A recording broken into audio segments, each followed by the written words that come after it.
ప్రియులారా, ఈరోజు యేసయ్య మనతో ఏమంటున్నాడంటే, నేను మోషేకు తోడై ఉన్నాను, మీకు కూడా తోడై ఉంటానని చెప్తుండు. అవును ప్రియులారా, మోషేకు తోడై ఉన్నాడు మన యేసయ్య.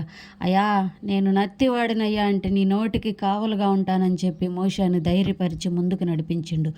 అలాగే అక్కడి నుంచి ఐగుప్తులో నుంచి నేను ఇజ్రాయేల్ సైన్యాన్ని నడిపించేటప్పుడు ప్రియులారా, దాహంగా ఉందంటే దాహం తీర్చి తృప్తిపరిచిన మన యేసయ్య, ఆకలిగా ఉందంటే మన్నాని కురిపించి తృప్తిపరిచిన మన యేసయ్య, వాళ్ళు ఇంకా చనుక్కుంటూ గొనుక్కుంటూ మాకు మాంసం కావాలంటే వాళ్ళు పళ్ళల్లో చిక్కుకుండే అంతగా మాంసాన్ని కురిపించిన మన యేసయ్య, అన్నీ ఇచ్చి తృప్తిపరచగలిగిన మన యేసయ్య, నీకు కూడా ఏం కావాలి?